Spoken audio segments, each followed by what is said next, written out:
Nam Shrestam Manamapi Shachiputram Atra Surupam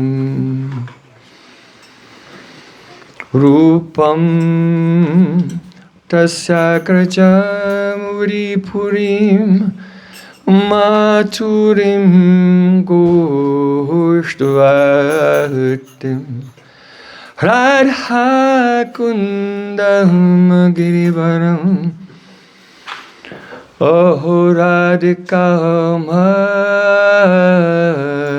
Madhuvasam Prapto Yasya Pratita Kripaya Shri Guru Matammanatosmi Gurave Gaura Chandraya Radhikaya Tadale Krishnaya Krishna Bhaktaya Tad Bhaktaya Namo Namah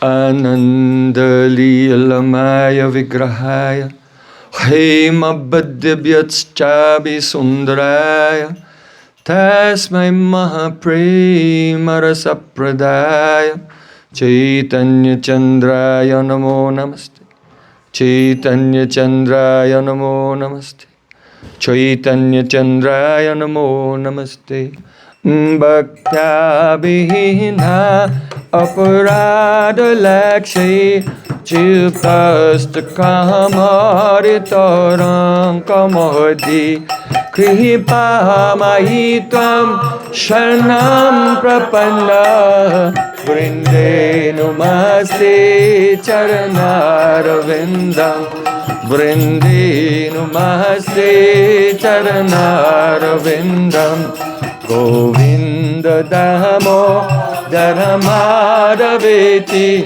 Govinda Damo Dharmadaveti Govinda Damo Dharmadaveti Govinda Damo Dharmadaveti. Everyone.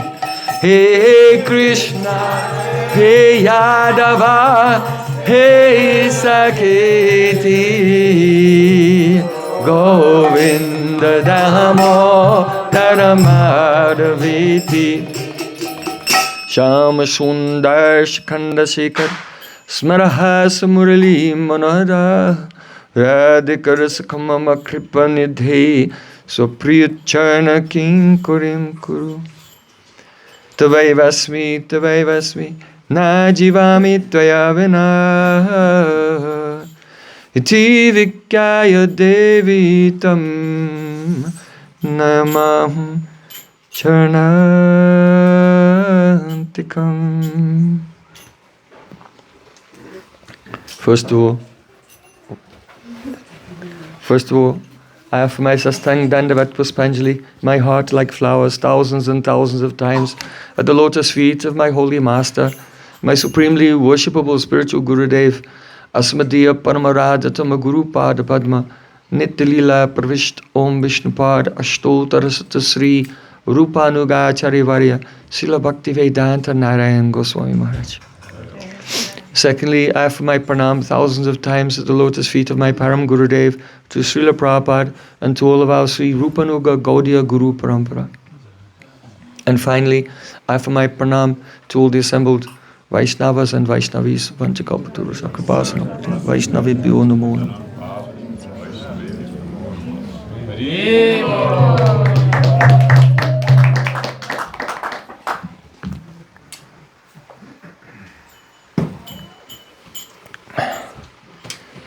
By the causeless mercy of Sri Guran Gauranga, Srila Gurudev has somehow pulled me back to this very sacred, holy place, which is filled with the divine dust of his lotus feet.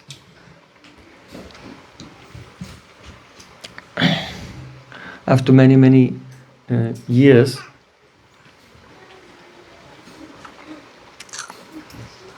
so during that time, I've been staying in Vrindavan and staying in the company of the oldest and most senior, advanced and learned Vaishnavas in the world, like Sri Pujapad, Srila Fakir Mohan Prabhu, Srila Bhakti Vigyan Bharati Goswami Maharaj, Sri Vishnuji Shastri Maharaj, Sri Achutla Bhatta Goswami, and others. And also from there, developing an educational platform, which is now established in many countries with the centers and farms and Namahata groups and so on. And when we meet with new people, we have developed a way of teaching, chanting the Hare Krishna, chanting of the holy names, which helps overcome so many obstacles. So today is the first day I am here. I don't want to speak anything very so high or advanced, but we want to begin right at the beginning and discuss some practical things, most foundational things, connected to chanting the holy name, chanting japa.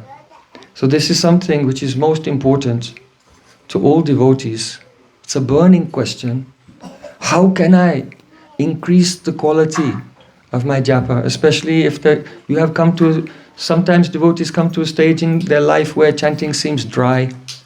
Perhaps they don't chant very much, or they chant more but realization is not coming. So what are the obstacles? And what can we do? How can we adjust our attitude and relationship towards Nam Prabhu, the holy name, so we can begin to make advancement, more advancement.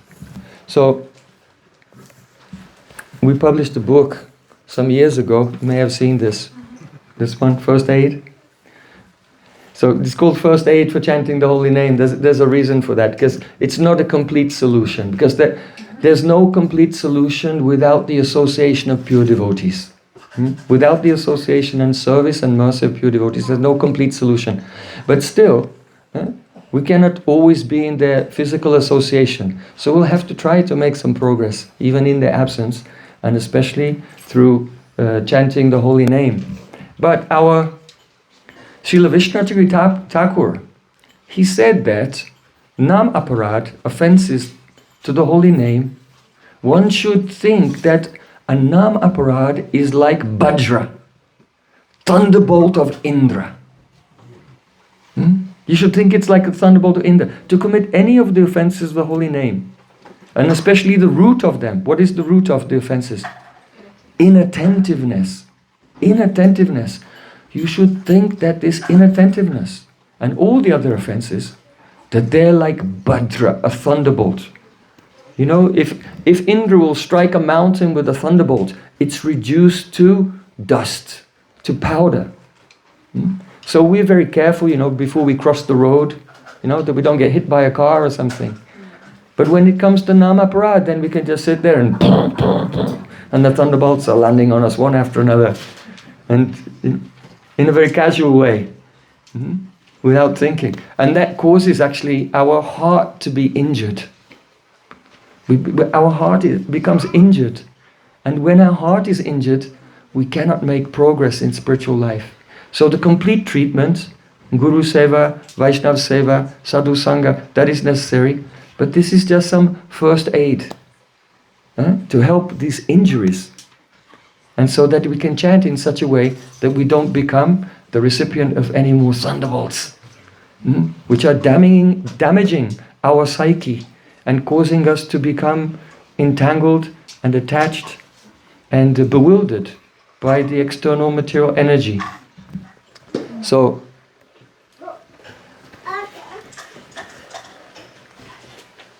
I've had many japa retreats all over the world with devotees, and when I sit in the morning with everyone for several hours chanting, and I can see by the faces of the devotees what problems, their internal problems are there.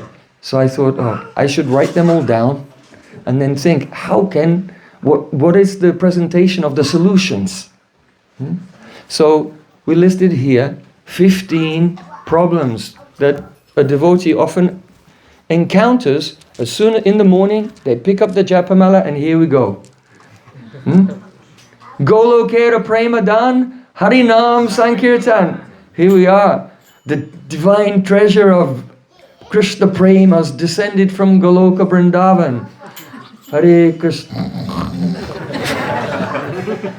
And then they fall asleep. So, yeah, there's some... Why? Because there's some problems in the way. So let's look at them carefully, consider them, deliberate upon them very carefully, and then we'll see the solutions to each and every one. Now the first one is preoccupation with the mundane. Why? Because in life there are so many challenges. And it is, Srila Prabhupada used to say, a bitter struggle for existence. So in this life we have to contend with so many issues, not one or two, but it's like juggling 8 balls at once. And to do that requires your attention. But then what happens is, when you stop juggling for a few minutes and start to chant, but in your mind you're still juggling, right? Because the echoes of the things that you're absorbed in during the day are still playing. And the problems are not resolved yet. The mind is working on them and trying to solve the problems.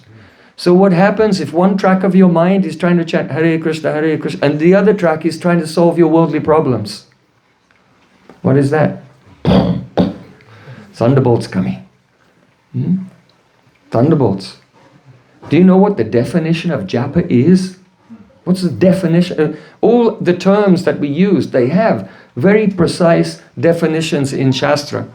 So in the Hari Bhakti Vilas, there it is said, Mano madhye stito mantro, mantra madhye stitam manaha, mano mantram samayuktam etadhi japalakshanam. Japa means, etadhi japalakshanam means, these are the symptoms of the activity known as japa. First of all, mano madhye stito mantro. One should situate the mantra in the mind. Hare Krishna, Krishna Krishna, Hare Hare, Hare Rama, Rama Rama, Hare Hare, exclusively. Situate the mantra in the mind exclusively. Don't put anything else there, competing with it. And then, mantra madhye stitam manaha. Put your mind inside the mantra. So that's incredible. Put the mantra in your mind and then put your mind inside the mantra. You know, if you have a big box and a small box, you can take the small box and put it inside the big box. But then you can't put the big box inside the... So in 3D space, it doesn't work. But anyway, with your mind and with the mantra, you can do it. So first you put the mantra in your mind, and then you put your mind inside the mantra, then mano mantram samayuktam, and you mix the two together completely. They become totally united, and there's no difference whatsoever between the vibration of the holy name and your mind. And that's all there is. And you stay in that condition. And that is called japa. Did anyone chant japa this morning?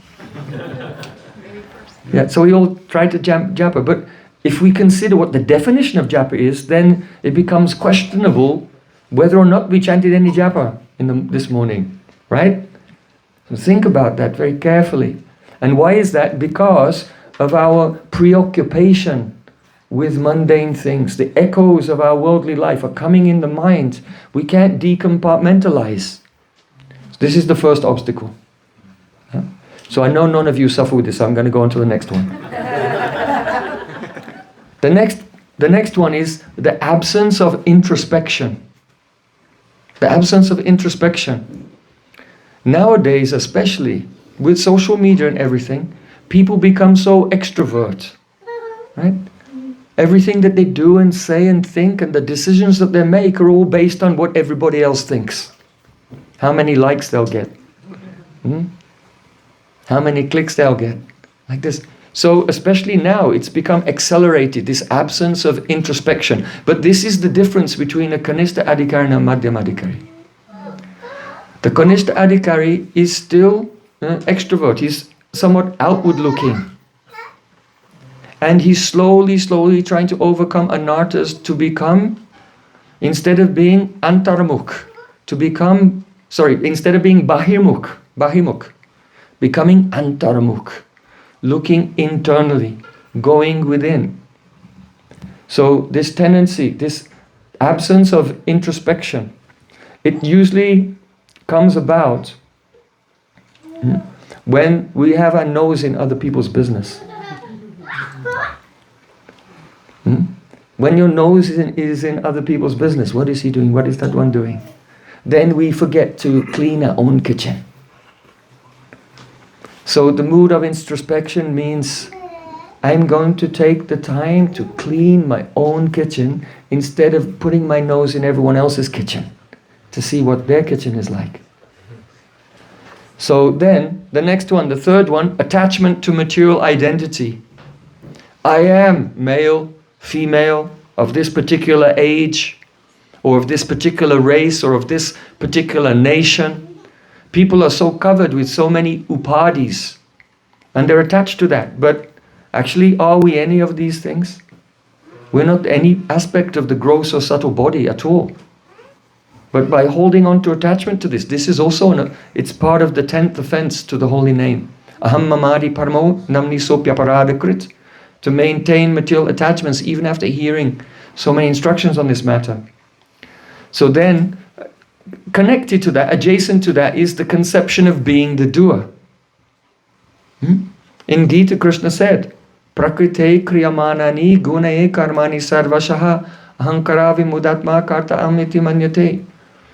The conditioned soul, bewildered by the false ego, thinks himself the doer of the activities which are actually performed by the three modes of nature. So this is the very profound problem. It is also part of the last offense to the holy name. Aham mamadi paramo namni sopya paradakrit. Srila Sanatana Goswami Pad has written a commentary on this last offense to the holy name. And he says that, he said, if you are chanting and you think, I am chanting more than that person, then this is an offense. Then, if you are preaching and you think, I am spreading the holy name. Gurudev never had any ego like this. So I was just discussing with Jai Govinda Prabhu. Once Gurudev was in Australia and some reporter, journalist asked, you have so many students all over the world, don't you think that this is a great burden and responsibility? Gurudev said, no, not at all. So, how is that? Gurudev said, I am not preaching, I am not doing anything. I am just going here and there, and behind the curtain, Gaur Nitai are there. And Gaur Nitai are dancing, and their foot dust is going here and there, and when the people are touched by it, then they become Krishna conscious.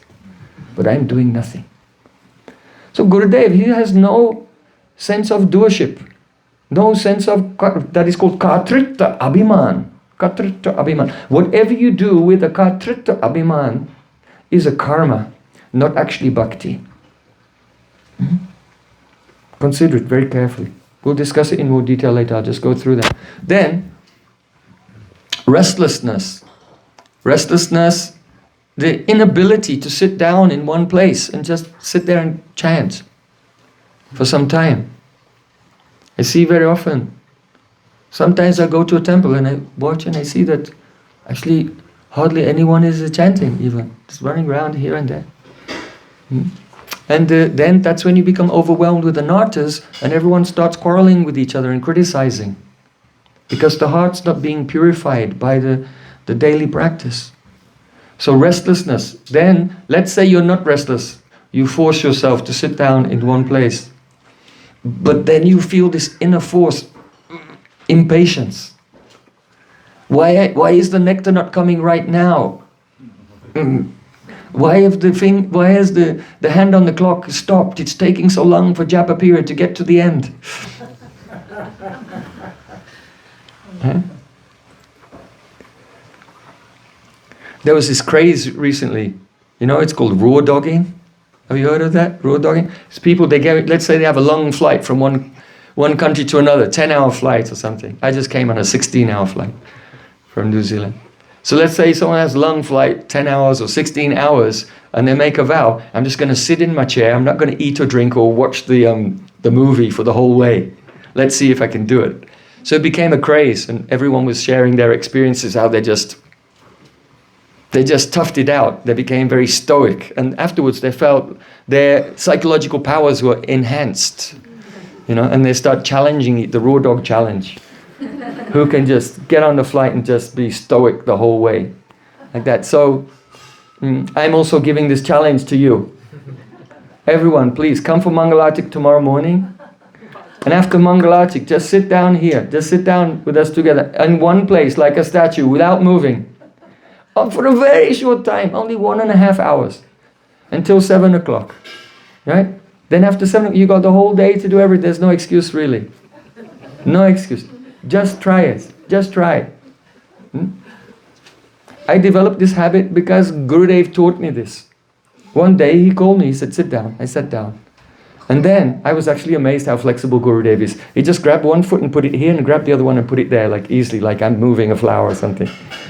He just grabbed his legs, like put himself in the lotus position and then sat like this. This hand in the Ganan mudra, that's a Ganan mudra. It means, it indicates that you're chanting. One hand in the Ganan mudra, another hand in the bead bag. Hare Krishna, and he just went inside. Went completely into internal consciousness. Oh, so that's how you chant japa. Okay, I'll try. So I try to incorporate this in my life every day for many, many years now and share that with others. And if you try it, it's hard, it's difficult. But Srila Bhaktivinoda Thakur said, no one can pass through the stage of anartha nivritti without a colossal struggle. Without a colossal struggle. Chaitanya Charitamrita. Bahu janme jadi kori shravana kirtan tabutana pai Krishna pari premada. You can chant Hare Krishna for many, many births and nothing happens. It's right there in Chaitanya Charitamrita. Why? Tabu jani aparade tohite prachur Krishna nama bicha tahi na kore ankur. The holy name of Krishna is a beach, it's a seed. And just as a seed sprouts and begins to manifest its qualities, so from the name manifests, sprouts the form. You don't even have to imagine anything. When the name sprouts, you'll just see the form, like you're looking at the deity here.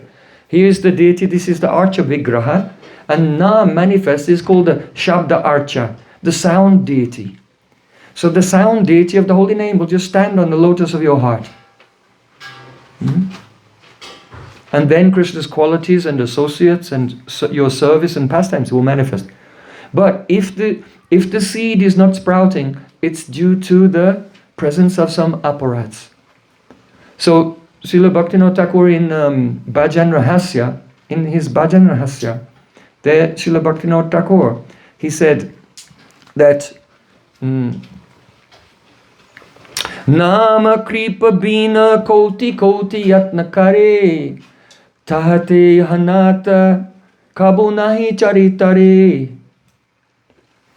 Without the mercy of the holy name, you can make 10 million times 10 million efforts to remove your anarthas, but they'll never go away. Nama kripa bina koti koti yatna kari. You can make 10 million times 10 million intense endeavors, but tahete anata kabu nahi charitari. But you cannot give up your anarthas. So what's the solution? Niskopote yatna khande namera charane. One has to sit at the feet of the holy name and weep. To cry at the feet of the holy name, persistently, consistently, for a long time. Kintva darada nuridam kalusaiva jushta, as Rupa Goswami Pad said. Every day with adar, with the greatest honor. The Sanskrit word adar means with honor, with respect. The English cognate is adore, to adore. To adore the holy name of Krishna with great respect every day. And then our root avidya, our root aversion to Krishna, it can be gradually removed. We have to turn ourselves, assert our will to turn ourselves towards Sri Krishna. Because we have aversion. We're averse to Krishna. Since time immemorial, the consciousness is corrupt all the way through. So if someone may say, yeah, I love Krishna, little blue boy plays the flute, I've seen the cartoon. Right? Actually, that's not Krishna. The holy name is Krishna. And you can tell exactly how much you love Krishna by how much you love chanting. If you love the cartoon, but you don't love chanting for hours every day, in complete absorption, then actually you don't love Krishna. Right? Because the name, Abhinatvam Nama, this name actually is Krishna. That Krishna is an idea that exists within this realm, within the world of duality, within the gunas. But the actual Krishna is Advaya Gyan Paratattva. He's the non-dual transcendental reality. Tribi Guna Maye Bhava Ebi Sarvamidam Jagat. Krishna said, the whole world does not know me because they're below the gunas and I'm above the gunas. So we can know how much we love Krishna by how much we're attached to chanting His name. But we have aversion. So we have to try and make the effort to turn our consciousness towards Krishna in the form of the holy name. So then, Srila Bhaktivinoda Thakur, he's saying, Niskapate nama kande, yatna kande namera charani, taha anata dure, taha alpadine. And if you turn your consciousness and cry at the feet of the holy name intensely, then you'll go through anartha nivritti in a few days. In a few days. Alpadine, he's saying. In a few days. So it's not a question of how many years you've been chanting, but it's how deep we go today.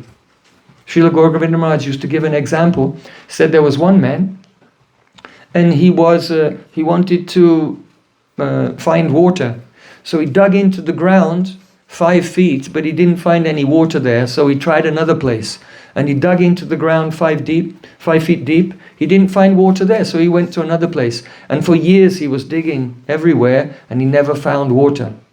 Then there was another man, he dug 5 feet first day, and another 5 feet the next day, and then another 5 feet the next day. And in just a few days he found water, because he was digging in the same place. Because he went deep in the same place, he found it very quickly. Whereas the person who wasn't going very deep, even though he was endeavoring for a long, long time, he didn't become successful. So we should understand, our chanting is like that. As long as we chant japa on a superficial level every day for years and years, but we'll never strike the water. So the time has to come, the day has to come when we say, okay, enough. Today, I'm going to dig in one place. I'm going to chant, I will surrender, and I'll chant for a long time with the maximum attentiveness that I can.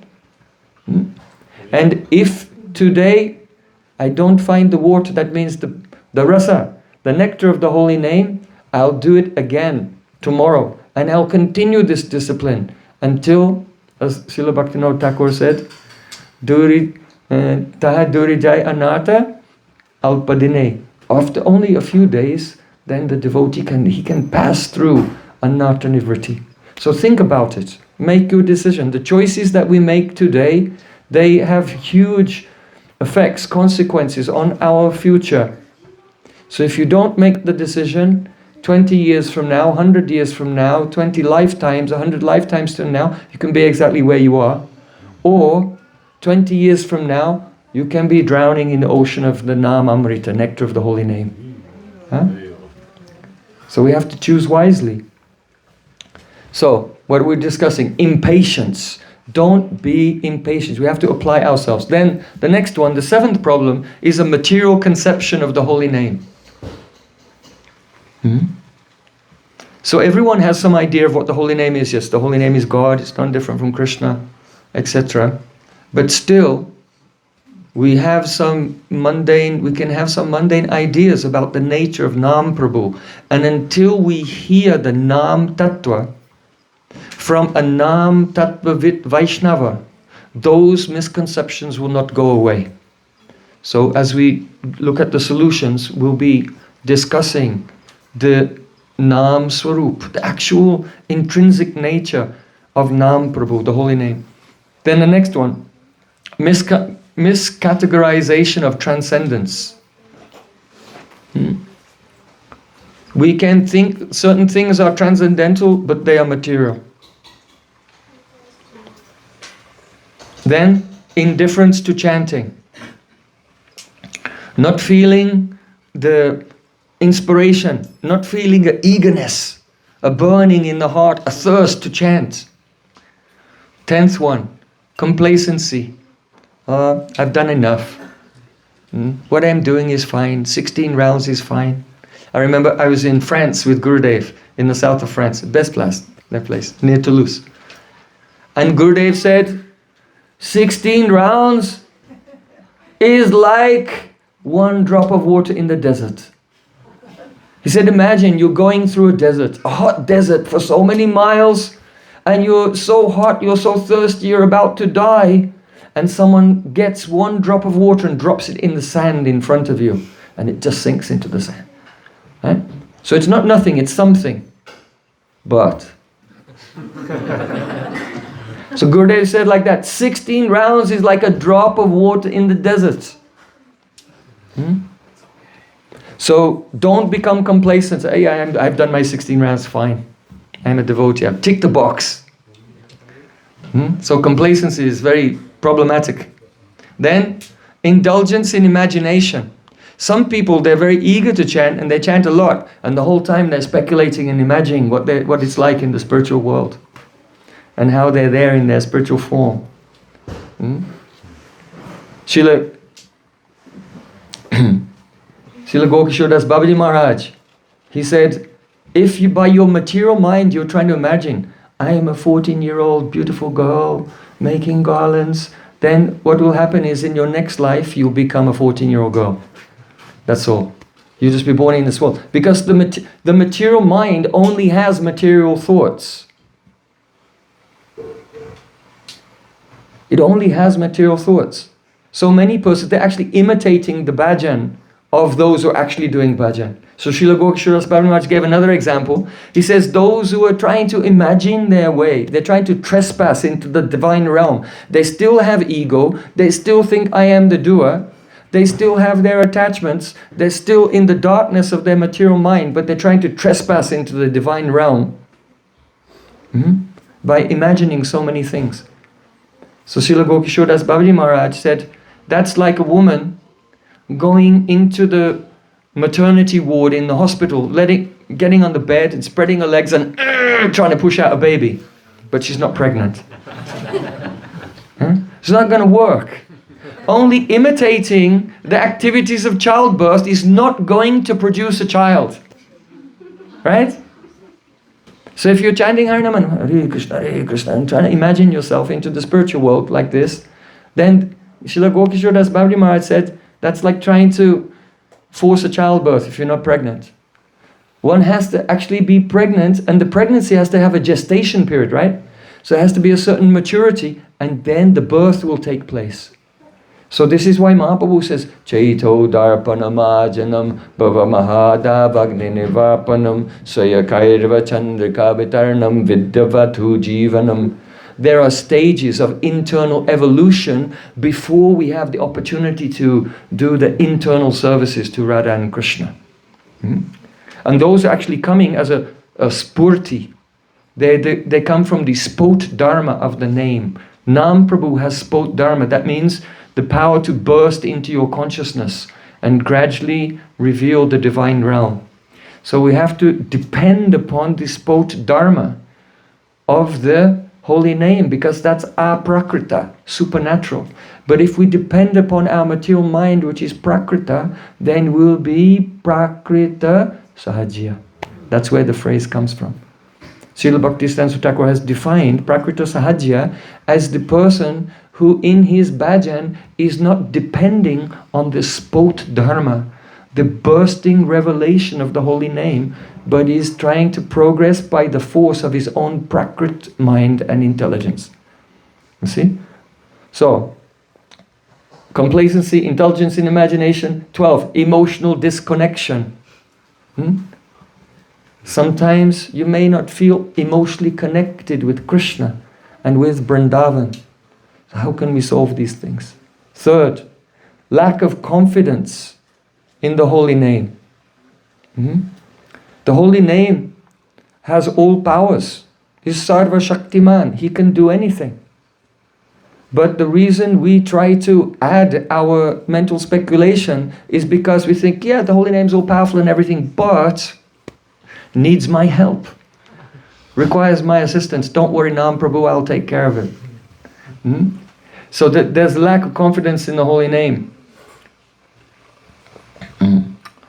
The spirit of independence. In this world, we see everything as a swatantra vastu. When we're in Maya, in illusion, every object sitting in the room around us is an independent, self-existent object. And so am I. And so we're all parts, fractions of this reality, but independent. But the transcendental realm isn't like that. It's completely integrated. It's the Advaya Gyan Tattva, the non-dual conscious reality. And Krishna, his name, form, associates, his holy dham, Vrindavan, the Jamuna river, Govardhan, everything are all part of one reality. Just like we were discussing the other day, the Pancha Tattva. There's Mahaprabhu, Nityananda Prabhu, Advaita Prabhu, Gadadhar Pandit, Srivas Thakur, but they're all part of one reality. That's the first verse of Chaitanya Charitamrita. Vande Gurun Isha Bhaktan Ishani Shavatarakam Tat Prakasham Tat Chakchis Krishna Chaitanya Sangyakam. All of these things are called Krishna Chaitanya. What? His Prakash, that is Nityananda Prabhu, his avatar, Advaita Charya, his Shakti, his Bhakta. They're all parts of one reality. So Srila Bhaktisiddhanta Swami Thakur said, if you want to worship Chaitanya Mahaprabhu, worship the Panchatattva. If you remove one member of the Panchatattva, they all disappear. Because it's an indivisible reality. Not like this world. This world you can chop something off, remove this, and some parts of it are still there. But that world is one indivisible reality. If you neglect any aspect of it, everything disappears. So, if we want to become a part of that reality, we have to give up our independent mentality. Make the heart become one with the heart of Guru. That our body, mind and senses are serving 24 hours a day in Mano Bhishta Seva, serving the innermost heart desire of Shri Guru. So when we give up our Swatantra Bhav, independent mood, and surrender in this way, then we become enveloped into that non-dual transcendental plane. And so, especially when we're chanting Harinam, we can't chant Harinam while maintaining a separate agenda from the holy name himself. So then the last thing is impersonalism. Impersonalism. Now I know none of us here, we're not impersonalists. We don't think that only the light is true and everything else is illusion. Aham Brahmasmi, I am Brahman. Tattvamasi, you are Brahman. Savam Kalvidam Brahman. Everything is Brahman. Pragyanam Brahman. Brahman is only empty light, just awareness, but not of anything, by anyone. Right? We're not impersonalists. But there's a way in which we can be impersonal towards the holy name. If you think that the mantra, the holy name, is not a person with feelings, yeah. If you have an old friend and he suddenly shows up at your house, you can't ignore him. You have to give that person the full attention. You have to welcome them, sit them down, give them something to drink, something to eat, and so on. You have to give attention to them. So the holy name, Srila Bhaktivinoda Thakur, Jai Jai Sisi Radha Govinda Ju Ki Jai. Srila Bhaktivinoda Thakur said that, oh Nam Prabhu, you are my only friend in this ocean of material existence. So when we chant, we should know we're receiving a person, and that person is our best friend. And so we have to give full attention. If we don't, if we're inattentive, it's actually kind of impersonalism. Right? Okay? So we've looked at 15 problems. And now let's see how we can make some adjustment in our practice, in our attitude, in our orientation towards the holy name, so we can overcome these problems. Are you ready? Yeah. Yes? Okay. Let's go. So, just to make it easy for everyone to remember, I composed in Sanskrit one verse that gives the solution to all the 15 problems, but because the problems are grouped together somewhat, it is 10 solutions to those 15 problems. So there are 10 words in this verse, and we're just going to go through them one by one and see how we can solve our difficulties and obstacles in chanting. Okay? So, let's just go through them one by one. Here, these are the 10 words, the 10 components of the verse. Sakshi, Kalatit, Drishya, Anutapta, Jivana Sandhi, Vastu Shakti, Utkanta Pahi Dasa, and Nam Prabhu. So these are 10 words. They indicate 10 solutions to solve all of these problems. So let's look one by one. The first one. Preoccupation with mundane things. The absence of introspection. Attachment to our material identity and the conception of being the doer. They can all be solved by one condition, one psychological condition, and it's called Sakshi. You know what Sakshi means? It means witness. Witness. If we can be situated in the consciousness of Sakshitva, witnesshood, then all of these problems, they will go away. Why? Because these problems are there because our ahamta, that means our sense of self, is merged in with the material mind. So Sakshi means to be situated as an objective witness in relation to your own mind. So becoming a Sakshi, that means being situated in the state of witnesshood, immediately separates the merging of your identity with the material mind, which is causing all these problems such as preoccupation with mundane, absence of introspection, attachment to material identity in the sense of being the doer. So in the there's a text, it's called Drig Drishya Vivek, and it's actually from the Shankar Sampradaya, but our Vaishnavas sometimes quote it because it's correct. 3 lines are correct, the last line is wrong. There are many philosophers like that. They get so many things right and then they drop the bag at the end. So listen very carefully.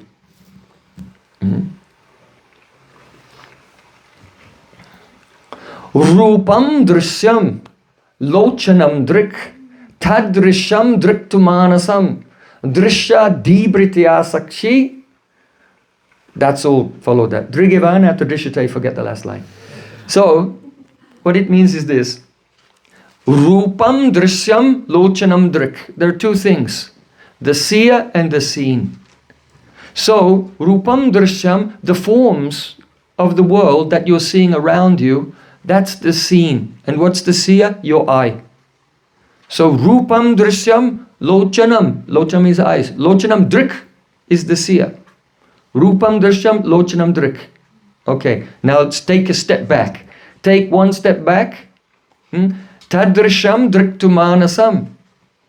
But in the neck, if you take one step back, then the scene is the activity of the eye. Who's watching the activity of the eye? The mind. So the mind is watching the world, and the eye is watching the world, and your mind is watching the activity of the eye. So then, Drishya Dibritaya Shakti, yourself, who you are pure consciousness. Mamaivang so jivaloke jiva bhuta sanatana. See, Krishna said, all the living entities are my particles of my Tatastha Shakti. So we are the spiritual atoms, a particle of consciousness situated in the heart, and the soul is watching the mind. The mind is watching the eye, and the eye is watching the outer world. But when we're not now, Drishya Dibritaya Sakshi, the self is Sakshi, the witness of the movement of the mind. Now, when you're in a passionate situation, your mind is unsteady, then your sense of I-ness is merged with your mental fluctuations. But if when you sit down to chant, what do? Well, first you do Achaman. Om Keshavaya Namah Om Nara. You do Achaman. And then you pray, Naham Vipro Nacha Narpati. You do the Bhut Shuddhi mantra. I'm not Vaishya, Kshatriya, Sudra, Brahmin. I'm not Brahmachari, Brahmanaprastha, Grihastha or Sannyasi. I'm just Gopi Bhata Patakamalo Das, Das, Anudas, Aha. Servant of the servant of the servant of Gopinath. This mantra Bhut Shuddhi. Then you do the Atma Dhyan. You know all this, right? Then you do the Atma Dhyan mantra before remembering Gayatri. You have to meditate on the self. Divyam Sri Harimandira Titilakam Kantam Smalambitam Bhaksham Sri Arnamavanuspagam Sri Kandaliptam Puna Putam Shukshmam Navambaram Mimalatam Nityam Bihantim Tunum Dhyachi Gurupar Padmanikite Sevats Kanchapana. I am sitting at the lotus feet of my Guru. I am wearing a Divyam Sri Harimandira Titilakam, beautiful tilak. Harinama Subhagam. My body is made with sandalwood paste and the holy names Radhesham or Gorgadada or Hare Krishna painted on my body in sandalwood paste. I'm wearing very clean cloth and I'm sitting at the feet of Guru and I'm overwhelmed with intense enthusiasm to serve. This is called the Atma Dhyan mantra. So these two, Bhut Shuddhi mantra, Naham Vipro Nacha Narpati, and Atma Dhyan mantra, Divyam Sri Harimandri Adyatilakam. If you are Pujari, you have been training in Archan, then you have to do these two things before any type of Archan. And because the remembering of Gayatri mantras is part of Pancharatrik Vidhi, it's actually part of Archan. So Achaman and these two mantras should be done before remembering Gayatri. So then by praying in this way, your mind becomes very steady, and then you remember your Gayatri mantras. And then you take the Japamala and chant Hare Krishna, Hare Krishna, every morning like this. So gradually, if you do this every day, you're following the rules and regulations of bhakti, then rajas and tamas, they start to be reduced. And the mind becomes more sattvic, more steady. So when the mind is steady, then you can just become introspective and see, oh yes, I'm not the mind, I am Atma and I'm watching the mind. Just like if you go to the shore of the ocean, you can sit on the beach and watch the waves in the ocean. So if you become calm, and you keep the rajas, passion, somewhat in check, it's very easy for a person to do. Just sit down and realize, I'm not my mind, I'm not my thoughts, I am Atma, I am Sakshi, I am the witness of the mind, I am the witness of those thoughts. So Krishna described this in Bhagavad Gita. Apuryamanam achala pratishtam samudramapa prabhishanti yadvat tadvat kamayam Pravishanti sarave sashantim apnoti nakama kami. Chapter 2, Bhagavad Gita. Sri Krishna said that just as many rivers flow into the ocean, but the ocean remains within its boundary, so similarly, the person into whose mind flows many desires, but he does not act upon them. Only that person can attain peace. Not those who are carried away by whatever thought comes into their mind.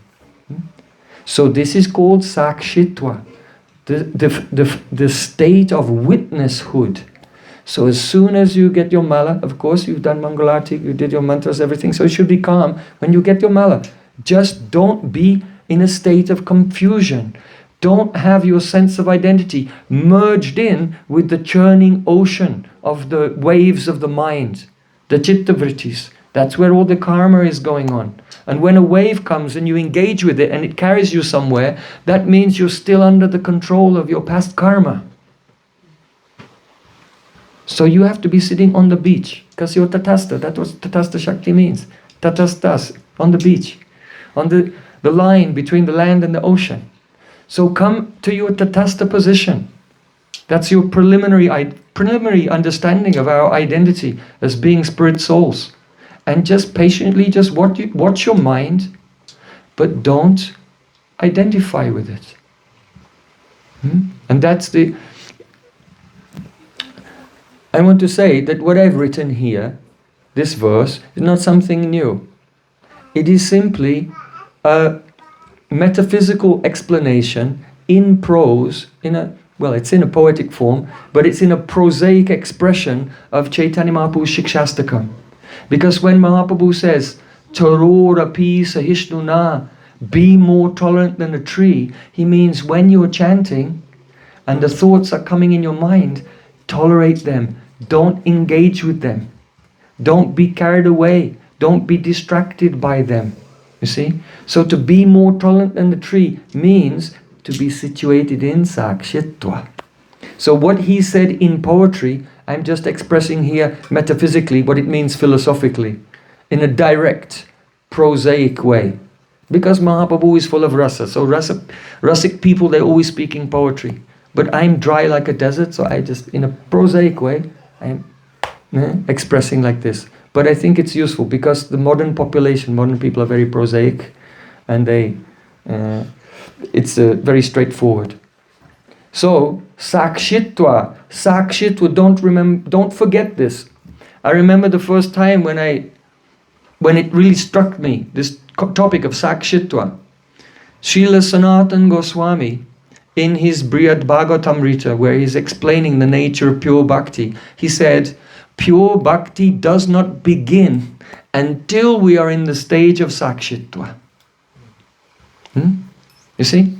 If your ahamta, your awareness of yourself, your idea of yourself is blended with the waves of your thoughts, with your mental activities and psychological habits, as long as you're blended with that, then when you're doing bhakti, it's not anyabilasta shunyam jnana kama dinavritam. It's still avrita, it's still covered by karma, because you still have the kartritva abhiman, the sense that I am the doer.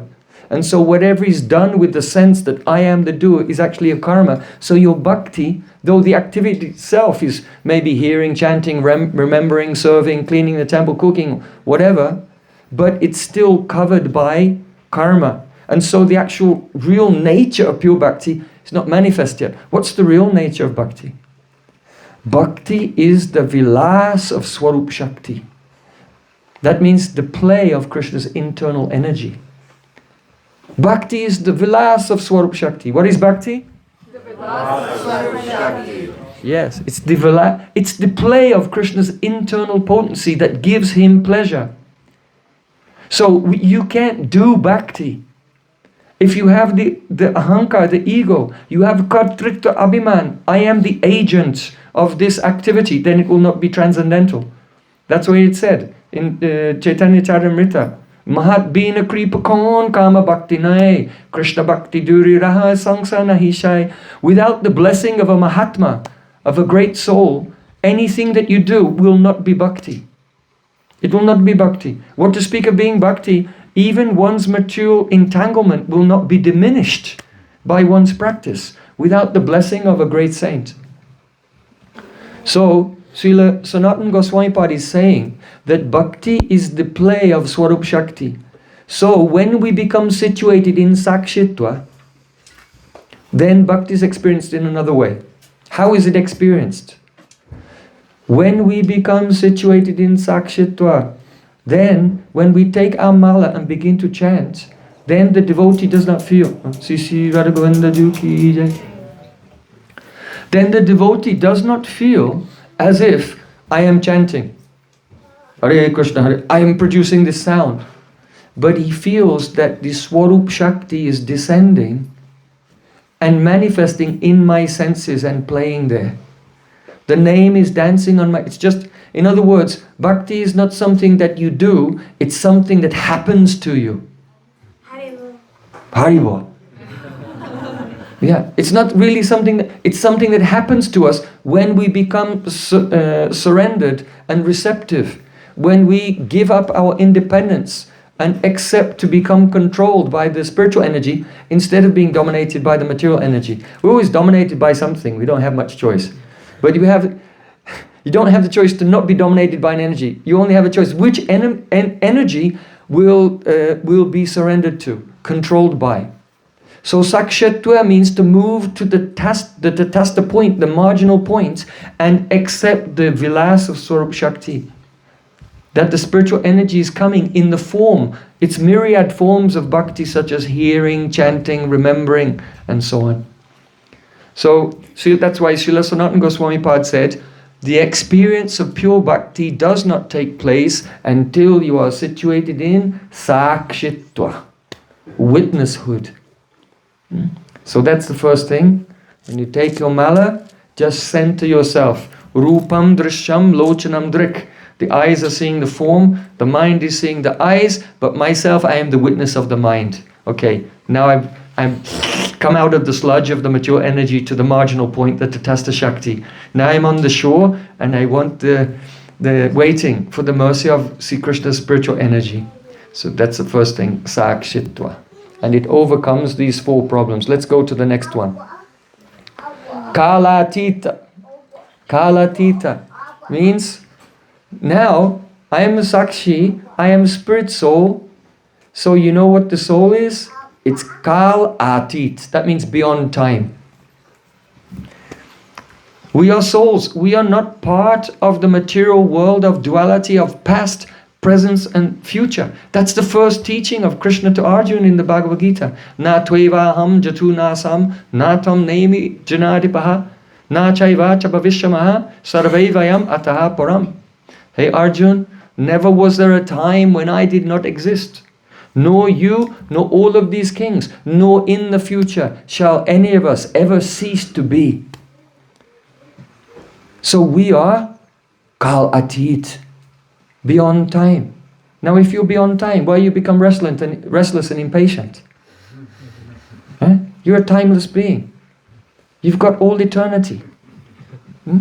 So if the mind is being attracted by any temporary things, that is the restlessness.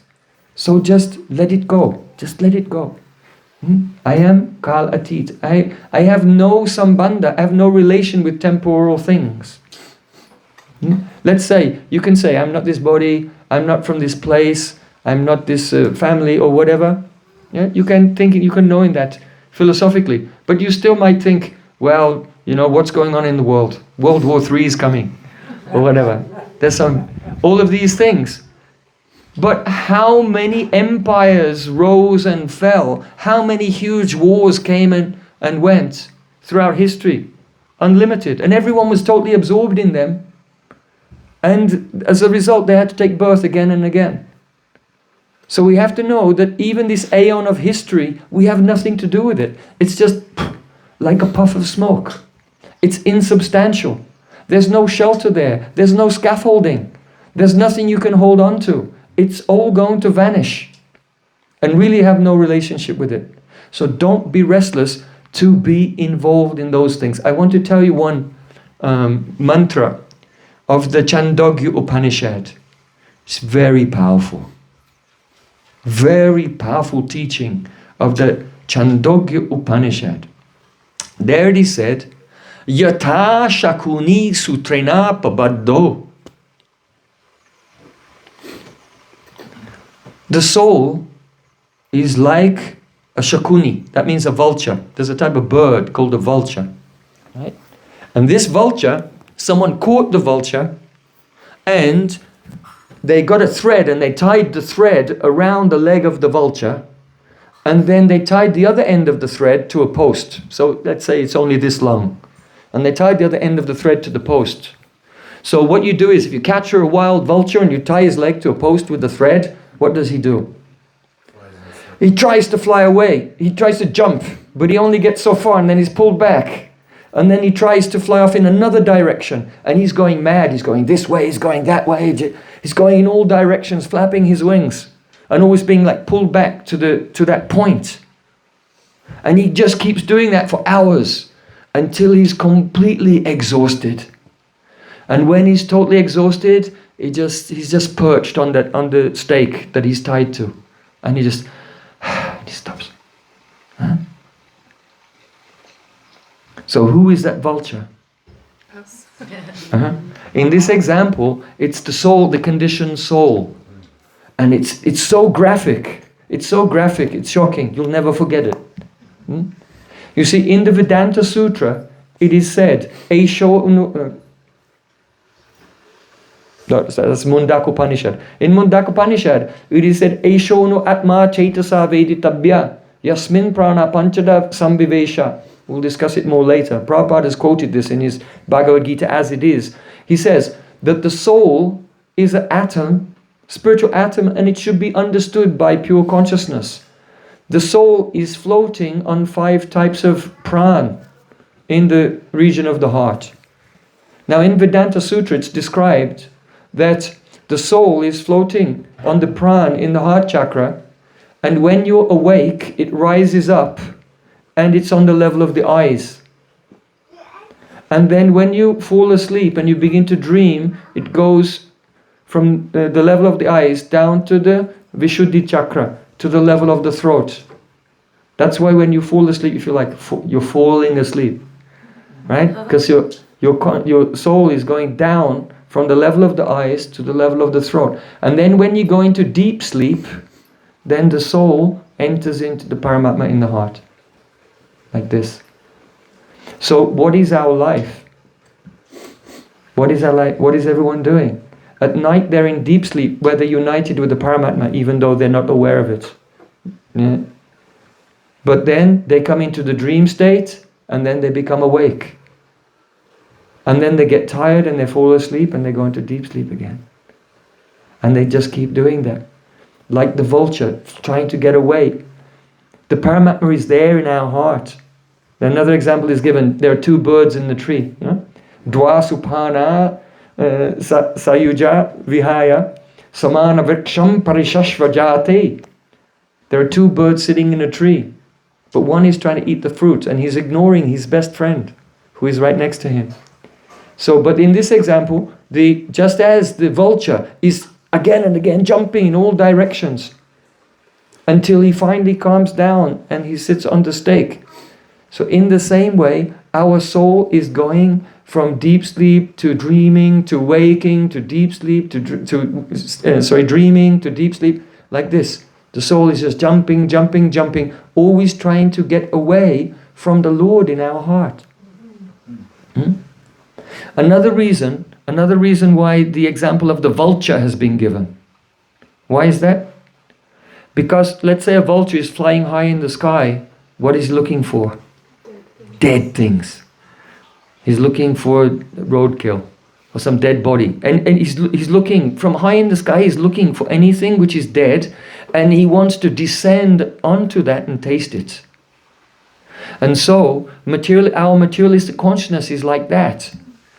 That we are looking out into the world, but everything in the world is dead. Everything in this world is insentient. It's a jad, inert matter.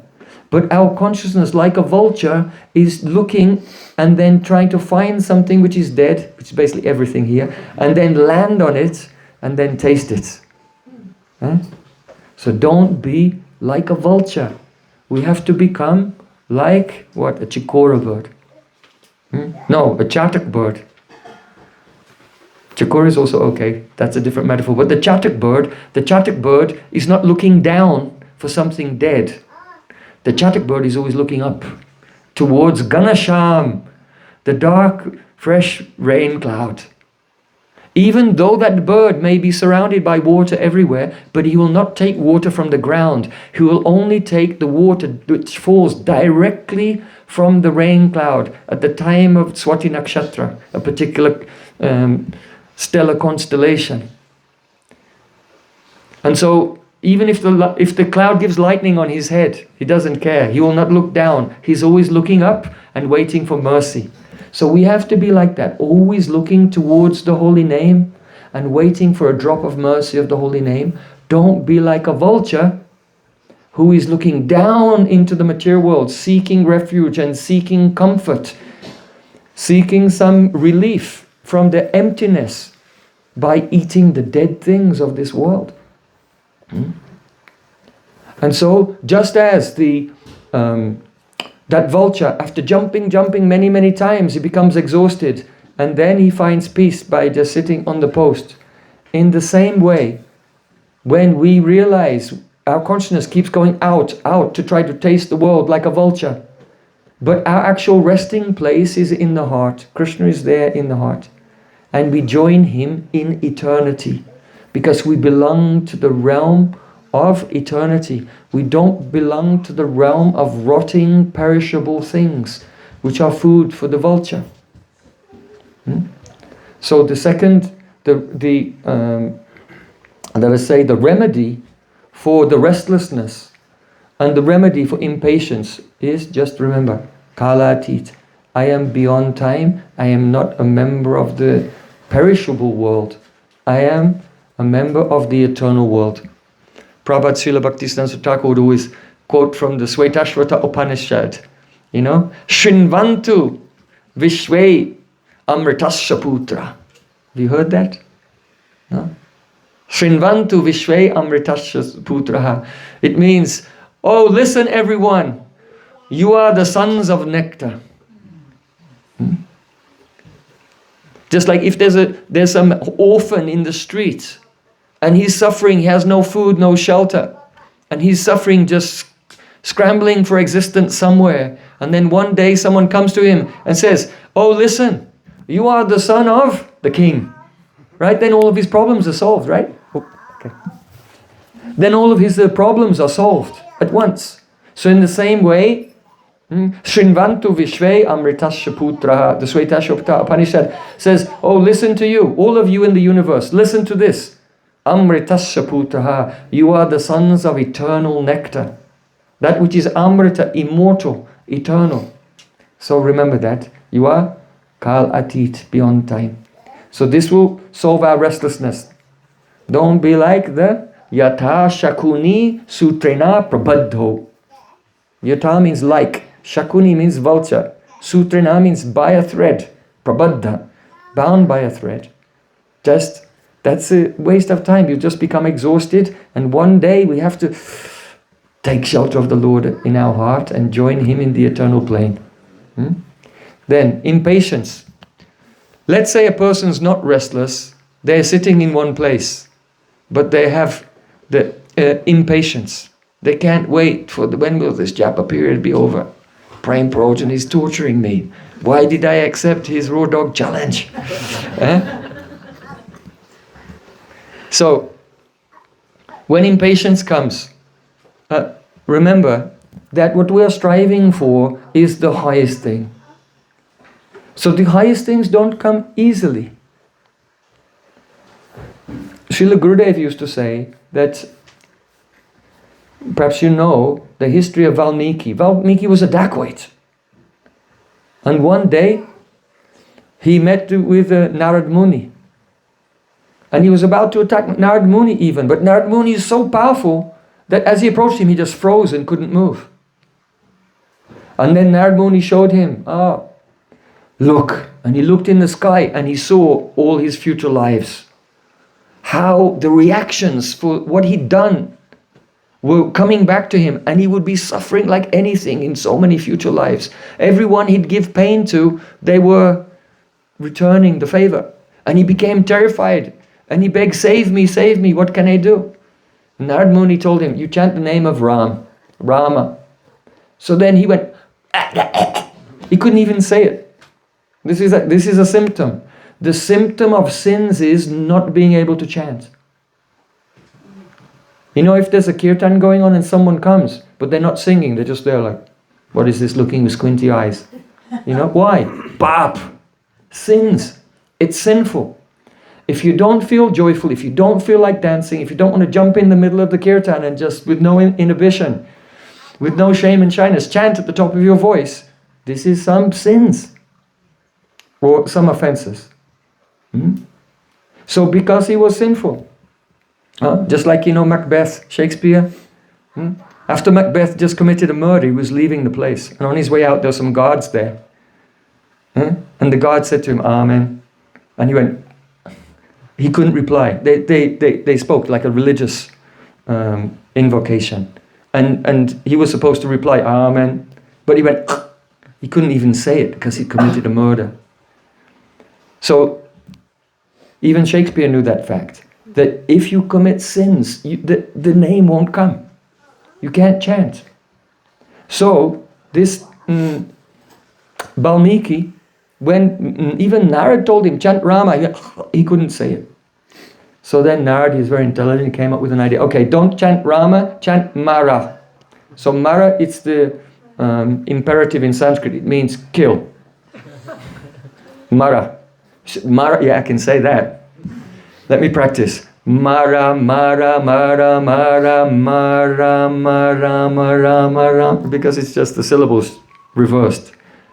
And then he chanted Ram, Ram. And then what happened? Being absorbed in the holy name of Ram, automatically, by the spot dharma of the name. Note this phrase down, it's very important. Spot dharma. Dharma means nature, or characteristic, or function. And spot means bursting. So the name has spot dharma. It has its own intrinsic function to burst into your consciousness and be self-revelatory. It's self-revealing. So because of the spot dharma of the name, the self-revealing nature of the name, he saw all the pastimes of Lord Ram. And he wrote the Ramayana.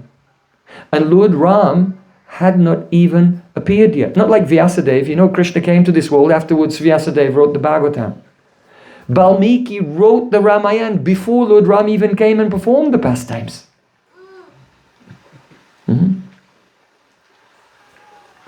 So this is the power of the holy name, that it reveals the form, qualities, associates and pastimes by the power of its own spot dharma.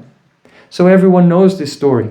But Gurudev used to tell this and then give little twists in the tail there to say that, yes, but he was chanting Rama, Rama, Rama for 60,000 years. And then he saw the whole Ramayana. You see? So the realization is not so cheap.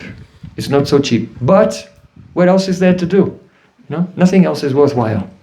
So we might as well apply ourselves and try for that supreme goal of life. Uttishtata, jagrata, prapya, varam nibodhata. The Upanishads say, get up, wake up and strive for the goal of life. Because that's our telos. Telos means teleology, purpose. Everything has an intrinsic purpose, and our intrinsic purpose is to find Krishna and attain Prem. That is our Prayojan. Gurudev gave me this name, Prem Prayojan. So I'm so stupid I would forget. So don't forget, the goal of life is love for Krishna. That's the goal. Nothing else. Anything else you're doing is a distraction. It's just child's play. You know, we have a business to do. You can't stay in the sand pits playing in the sand for the whole life. That's for a child. When child becomes mature, then they have to take up their actual occupation. So in the same way, we can't be like children. We have a purpose, we have a meaning, we have a duty. And that is Prem Prayojan, to attain Krishna Prem. That's why we exist, and everything else is just a distraction. So, Kalatit, don't forget, we are beyond time. Then the next thing, very interesting. Drishya. Drishya. Drishya means the scene. Now, we already had a little discussion about Drig Drishya Vichar, the deliberation on the seer and the seen. Now, in relation to the physical things of this world, the things of the world, they're Drishya, they are seen. And we are Drik, we are the seers. And because we have this samskar, this impression, this habit, this is all we know. I am the seer and everything else is an object of my vision. Because of this, when we come to Krishna consciousness, we carry that idea with us and we project it onto transcendental things. But in that realm, in this sphere of activity, that you are the seer and the transcendental things are the objects of your vision is completely wrong. That is a material misconception. So, we have to get over a material conception of the holy name. We can be the seer of things which are inferior to us. But in relation to that which is superior to us, we are not the seer, we are the seen. In other words, when you're chanting, don't think that you can see Krishna. But you should know that Krishna can see you. His eyes are on you. Did you ever have that feeling that someone's behind you and they're looking at you? Right? They're looking at you. You can't see them, but you feel like they're looking at you. That's the feeling that you have to have when you chant. I can't see Krishna, but I'm chanting his name and he can see me. He's watching me. He's fully conscious. He's more conscious than I am. Drishya. So, in this regard, this is why we're speaking about material conception of the holy name and also the miscategorization of transcendence. Because we look at so many things and we think transcendental things, it's just like that, but they glow in the dark or something. Yeah? What's the transcendental form like? It's just like all the other forms, but it glows in the dark, or it doesn't die. You know? It's not like anything that we see. It's not anything in the range of our vision. When us as Tatastha Shakti, our consciousness is going down into the darkness of the material world, the spiritual things are not any category of our experience here. So don't miscategorize the holy name or have a material conception towards the holy name. I want to tell you a very moving story. Our Prabhupada, Srila Bhaktisiddhanta Saraswati Thakur, towards the end of his journey in this world, his manifest pastimes, he wanted to dictate his biography. And so he called one of his disciples, who was very famous and later became quite infamous also, Sundarananda Vidvinod, because he was one of Prabhupada's scholars who did a lot of service, but later there were some problems. He deviated somewhat. But I'm sure that by Prabhupada's mercy, somehow his story is not over and Prabhupada brought him back and must become a good devotee. But when Prabhupada was in this world, he did a lot of service. In fact, Prabhupada said, Sundarananda Vidvinod and Ananta Vasudev, they're my right and left hand. So this one, Sundarananda Vidvinod, he came in the room and he took his pen and paper, and Prabhupada Bhaktisiddhanta Thakur was about to dictate his life and his message. So then Prabhupada began to cry. Prabhupada began to cry and he said, the essence of my message can be summed up in one phrase. Drig drishya vichar. The deliberation on who is the seer and who is seen. And he was crying, he said, but alas, though I spoke on this subject, but very few persons understood what I was saying. So try to understand this subject. Don't make my Prabhupada cry. Okay? If you think this subject's not important, he'll cry. So try to understand this subject. Drig drishya vichar. Just like once, Srila Bhaktisiddhanta Thakur, he was giving a class, he was speaking. And then in the distance, the curtains opened and the arti began, and the devotee got up because he heard, the arti started, and he got up to go and see the deity. Prabhupada said, where are you going? What are you going to do? Eye exercises? Going to do an eye exercise. You cannot see Krishna with your eyes, you see Krishna through the ear. Why do we pay obeisances to the deity with our left side towards the deity? To remove our ego of being the drik, of being the seer.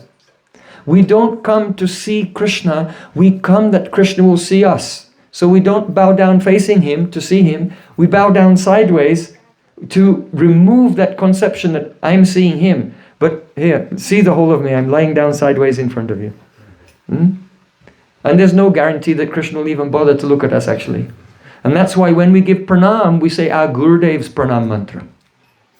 So when we bow down sideways to remove the conception of being the seer, and we say our Gurudev's pranam mantra. Because Krishna has said, Ye me bhakta jana partas, na me bhaktas tate janaha. If someone says, oh Krishna, I'm your devotee, Krishna said, no, rejected. Application rejected. But if someone says, Krishna, I'm the devotee of your devotee, accepted, and Krishna will embrace you. So when we bow down, we do with the left side to the deity, and we say our Gurudev's mantra, and because Gurudev is dear to Krishna, then Krishna is, who's that? Who came to me? His eyes become big and he wants to look. So what happens when Krishna looks at you? Shubha drishti karo Prabhu jagater prati jagu karidaya mora shumangala rati. When Krishna, who is the actual seer, he is the seer and we're the seen. When Krishna looks upon us with his Shubha drishti, then Samvit Shakti and Ladini Shakti comes out of his eyes. And when that Samvit and Ladini enters into our heart, then it reveals him, then we can see him. So only one upon whom Krishna lays his merciful glance can see him. Because by his glance he infuses us with the Samvit Shakti, which reveals his divine form. But if we have the ego, I can see Krishna. I'm exercising my eyes. I know one person, he has binoculars.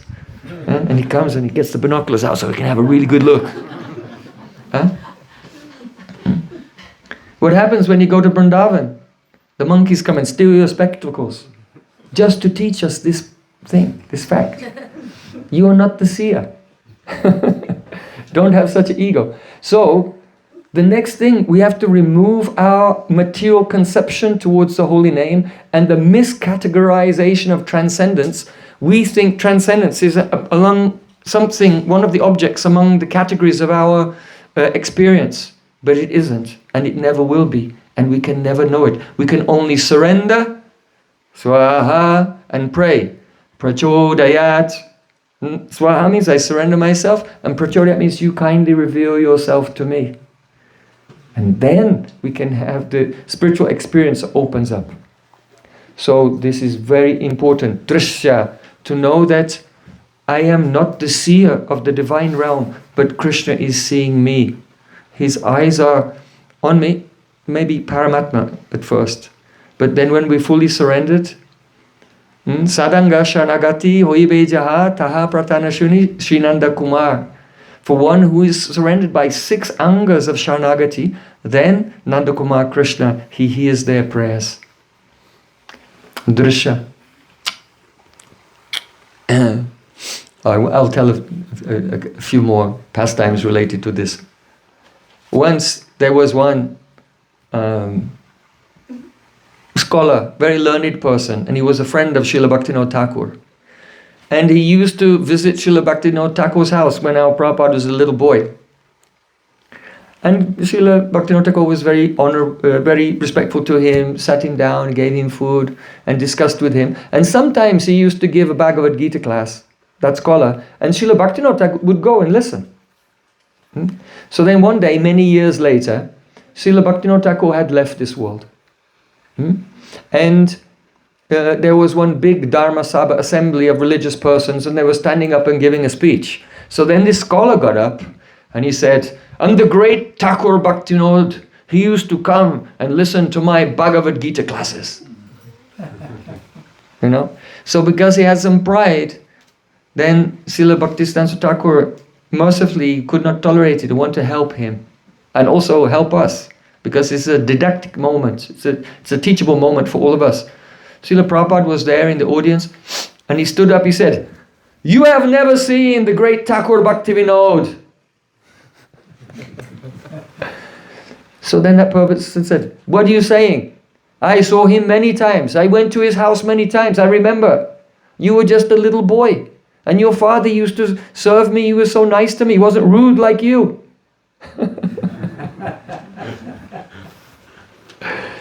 Srila Bhaktisiddhanta Thakur said, as long as you think that Srila Bhaktivinoda Thakur is the object of your vision, you will never know him. Why? Mahaprasade Govind, I don't want to make you hungry, but Mahaprasade Govinde Nama Brahmani Vaishnave Swapapunya Batam Rajan Vishwaso Naiva Jayate. Those who don't have punya, they don't have enough punya, piety, that means devotional piety, then they cannot have vishwas, confidence in Mahaprasad. Mahaprasad is not material, it's transcendental. You don't eat Mahaprasad. We serve Mahaprasad. Mahaprasadi Govinda means the deity. Nama Brahmani means the name, which is not Shabda Samanya, material sound, but Shabda Brahma. And Vaishnava, the Vaishnavas. So all the transcendental things, Mahaprasad, the holy name, the deity, and the Vaishnavas, they are not the objects of our vision. We are not the seers and they are the seen, but rather we are seen by them. We cannot see them, we are seen by them. Only if we serve them and the Vaishnavas give us their merciful glance, then we become empowered by the Sambit Shakti and we can realize actually their divine position outside of the category of the Tanmatras. You know, there are Shabda, Sparsha, Rupa, Rasa, Gandha, the 5 sense objects. That's all we know here. And the Vaishnavas are not part of the category of the Tanmatras, the 5 sense objects at all. They are divine beings. Once in Bagbazar Gaudiya Math in Calcutta, there was a big feast. And one very learned and wealthy person, who was a good supporter of the temple, he came and he was taking prasadam. And so many people were taking prasadam. And one devotee was serving out the rasagulas. And he put the rasagula on the plate and the devotee was very happy. He picked it up and that devotee said to him, "Are you eating the rasagula or is the rasagula eating you?" And then he became upset. What do you mean? Am I eating the rasagula or is the rasagula eating me? He became, and he wrote a letter of complaint to Srila Bhaktisiddhanta Thakur. He said, "Your disciple was very rude to me. I'm there, I came to the feast, I give so many donations and everything. I tried to be a devotee and he said that the rasgulas are eating me."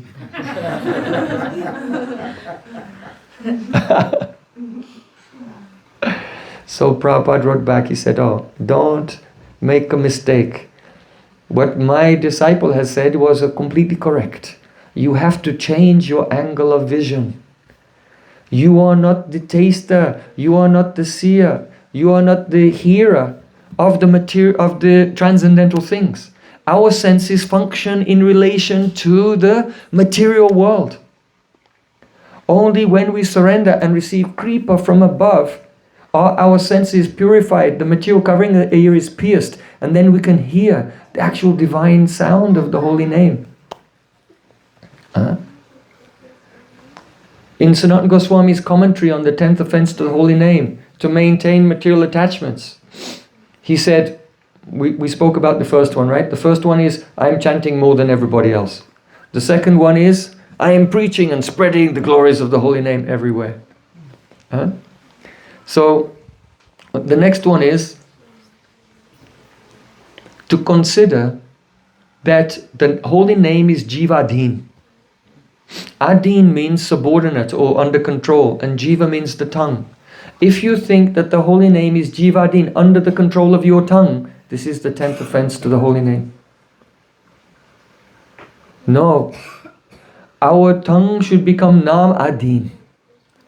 When we realize, I am not chanting, but Nam Prabhu is descending, even Nam Abbas, that will be very nice. If Nam Abbas is coming, also you feel that you're not chanting. And only the sound of the name is incarnating slowly, and the light of Nam Abbas is diminishing the darkness of material existence just before the Swarup of Nam appears. So if you think the holy name is Jivadin, under the control of your tongue, it will be an offense. When we give up this ego and think, no, I am praying that my tongue will become Nam Adin, Kirtan Adin, under the control of the holy name, under the control of the kirtan, then we become free from that 10th, very subtle, fine offense to the holy name. So, we are discussing these points. Why? Don't miscategorize the holy name. Don't put it in the wrong category. Let's look at when Srila Jiva Goswami in the Sandarbhas is describing Nam Tattva, he gives us some adjectives to help us understand. So first he says, Van Manasa Agocharatva. The holy name has the characteristics of being imperceivable by your voice or by your mind. Van manasa gocharatva. Then he says, Nikila praman parichched agocharatva. Praman parichched means that in Indian philosophy, there are 10 ways of investigation. There are 10 different ways of knowing things. So it might be by direct perception, it might be by hearing an historical account, it might be by logic, it might be by there are different types of inference, it might be by absence even. Let's say you come into your home and you see that there's no TV, right? So then you didn't see something, not because you saw something, it's because you didn't see something that you know that a thief came in the night and stole your TV. So, these are all the different ways in which you can know things. Sometimes by perceiving things, sometimes by not perceiving things. And by different types of inference. So there are 10 ways in all, and they're called the Praman Parichched. So Jiva Goswami says, Nikila Praman Parichched Agocharatva. The holy name has the characteristic of not being amenable to any of the 10 types of investigation. So how can you know anything about the holy name? Then he gives some more terms, very important. Try to keep them in your heart and become acquainted with the characteristics of the Nam Prabhu. He says, Swata Siddha. Swata Siddha means self-existent. He's not created by you. You're not creating the name when you chant the name. The name already exists. The name existed before everything. It existed before the universe had existed, and it will exist after the universe. Swata Siddha, self-existent. That means all-powerful. So Swata Siddha and Swayam Prakash, that means self-revealing. Just like the sun. If the sun is set, you can't get a torch and look around in the sky looking for the sun. Have you found it yet? No. Keep going. You'll never find it. You can only find the sun when the sun himself rises and reveals himself by his own rays of energy. So in the same way, the holy name is like the sun.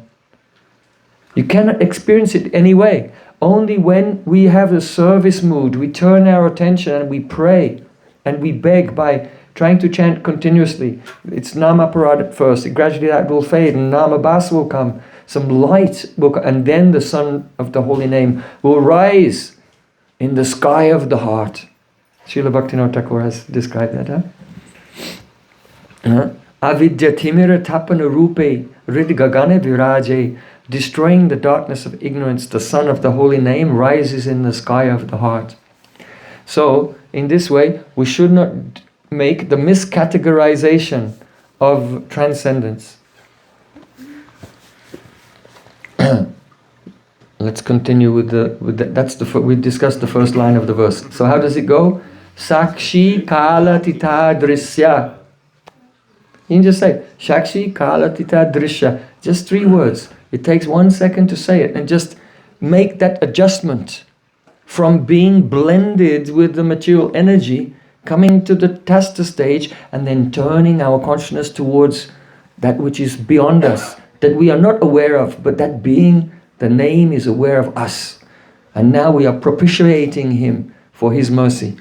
So now, the next line, Anutapta.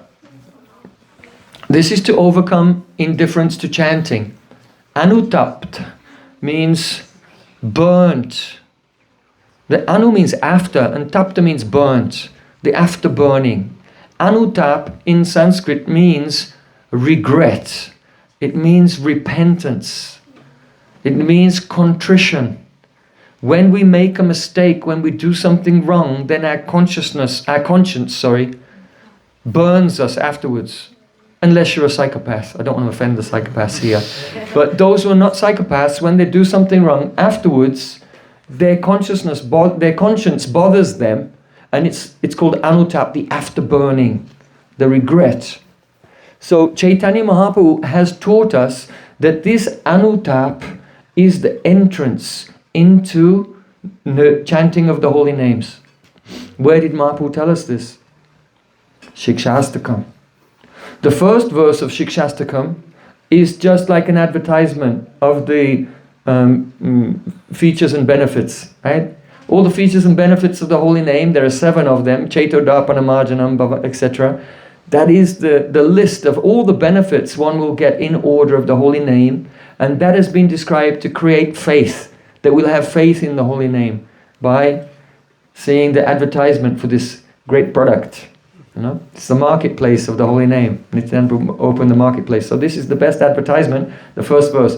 Chaito Darpana Marjanam, all the great benefits of chanting. So the actual direct teaching of the practice comes in the second verse. Nam namakari bahudani jasarva shaktish tatrapitani amatasmarne nakala etadrishi tava kripa bhagavan mamapi durdaivam idrisham iha janinanuraga. So Mahaprabhu is saying, oh my Lord, you have invested all your powers, all your shaktis in the holy name. That means Sambit is there, Ladini is there. That means Radhika, Lalita, Vishaka, Chitra, Champakalata, all the gopis are there. They're all Krishna's shaktis. Every shakti is there. Yogamaya, Purnamasi, Brinda Devi. All the shaktis are in the holy name. So Nam Akari Bahuda Nija Sarva Shaktis. Smarane Nakala. And you can chant at any time. Gayatri mantras you have to do on time. At the right time, morning, noon and evening, every day. But chanting Hare Krishna, any time you can chant, in any condition, pure or impure. But Eitadrishi Tava Kripa Bhagavam Mamapi. Oh my Lord, you are so kind that you allow us to approach you by chanting the holy name. Durdaiva Mitrashamiha Janinarag. But I am so unfortunate. Durdaiva means unfortunate. It indicates offenses. Because I've committed many offenses, I'm unfortunate. And what is the symptom of offenses or the symptom of misfortune? Janinanuragaha. I am not feeling anurag. Here anurag doesn't mean the very high state of prem anurag, but it means utkanta, it means eagerness. I'm not feeling eagerness for chanting. It's like, oh no, I have to chant again. No, I'm not, even chanting for hours and hours, oh no, 5 hours have passed. And now I have to do something else. Alas, alas, I wish I had more time for chanting. Are you feeling that? So if we're not feeling, like it doesn't matter how much we chant, but at the end we feel it wasn't enough and we want to do more, then there's an absence of the anurag here, or utkanta, eagerness, absence of eagerness. So what is this verse? This verse is actually Mahaprabhu is showing us how to enter into Nam Bhajan by a performative. What is Mahaprabhu doing? He's lamenting. He's lamenting. Alas, alas, I'm offensive, I'm unfortunate. And so he's showing us that the key to enter into Nam Bhajan is anutap.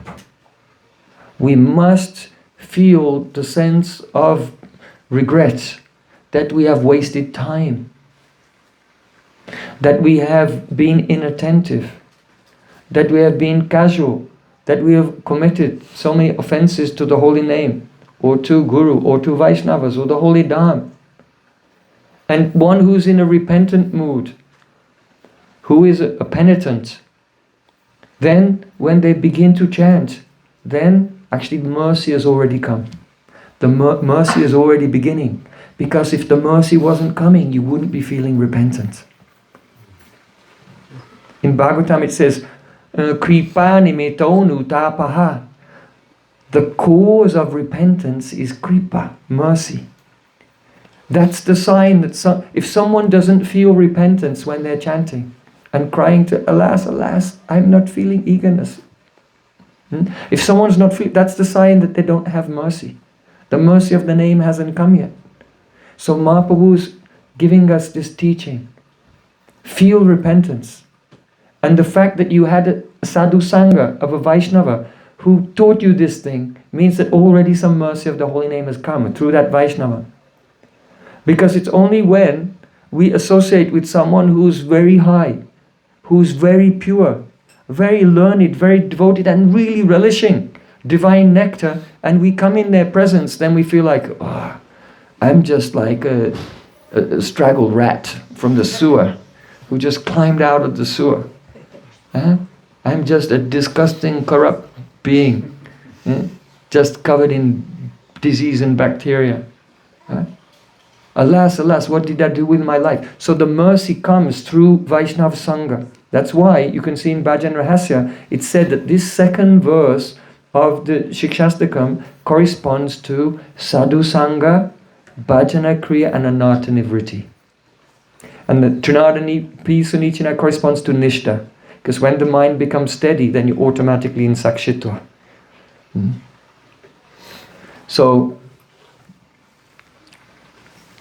that feeling of repentance, it must be there. It must be there. It's the first step. Bhaktisiddhanta Thakur said that the measure whether one is surrendered, Sharanagati, whether one is Anyabhilashta Shunyam, performing Uttam Bhakti, and the measure of whether one is Trinada Pisunichana, more humble than a blade of grass, is that Drigdrishya Vichar. Because as soon as you are not humble, then you feel like you're the seer. And you lose your awareness that you are being seen by God is eclipsed. Pride makes us blind to the fact that Om Tad Vishnaho Paramam Padam Sada Pasyanti Suraya Diviva Chakshuratatam. Rig Veda. What does it mean? Om Tad Vishnu Paramam Padam. There is a supreme abode of Lord Vishnu. And Suraya, the pure devotees, they see that pure abode of Vishnu shining above their heads like the sun in the sky. So just as you cannot see the sun by your own power, but only by the power of the sun, when we shift from the thinking I am the seer of the divine things to I am seen by those divine things, then the sun of the holy name rises.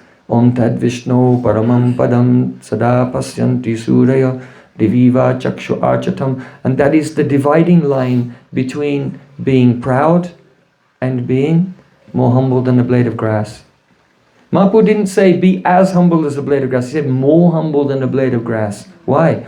Because the blade of grass has the ego, I am a blade of grass.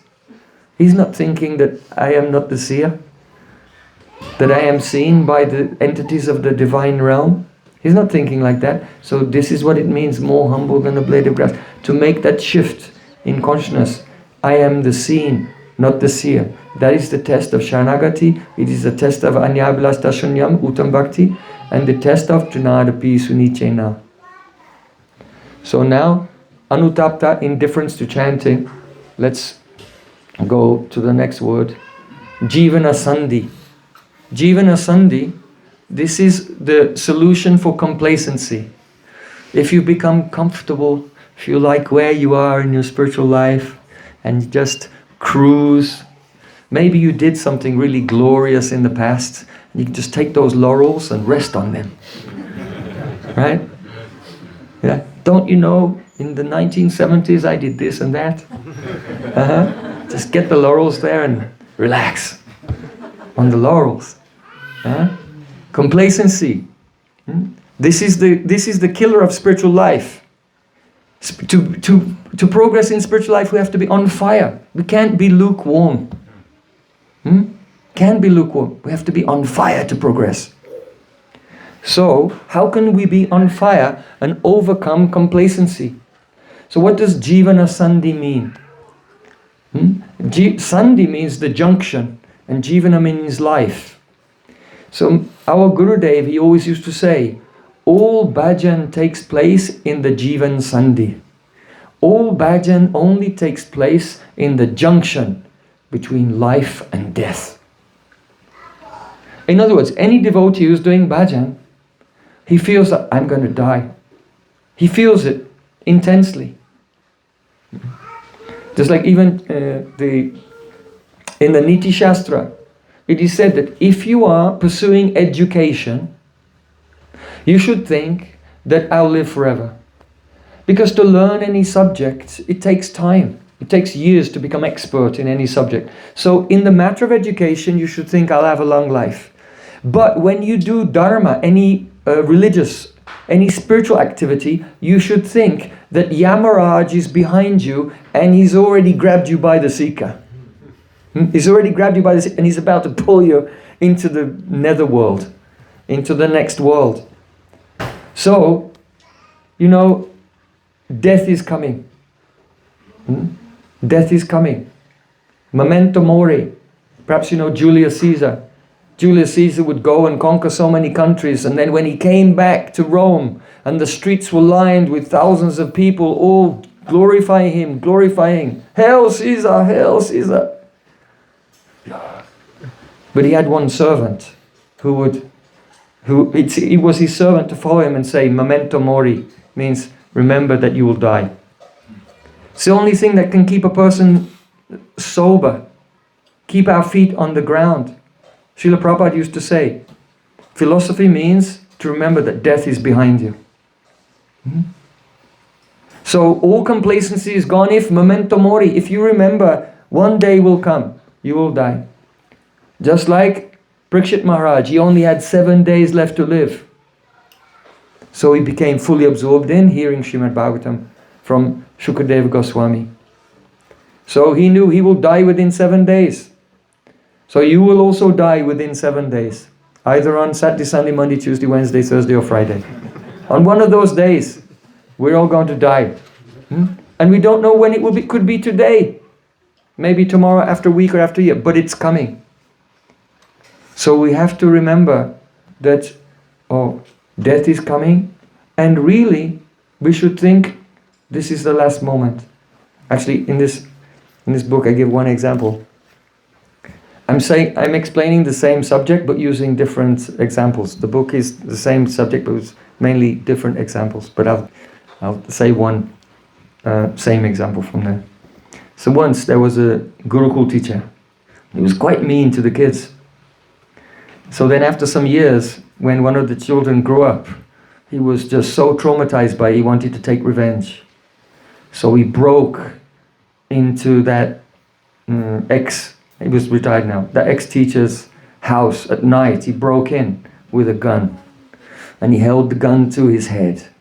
And he said, Maharaj, chant your last round. And he made him take his japamala. And he was, Hare Krishna, Hare Krishna. You imagine, right? Someone holds a gun to your head and says, hey, Nityananda, chant your last round. Yeah? Now, will that improve the quality of your chanting or not?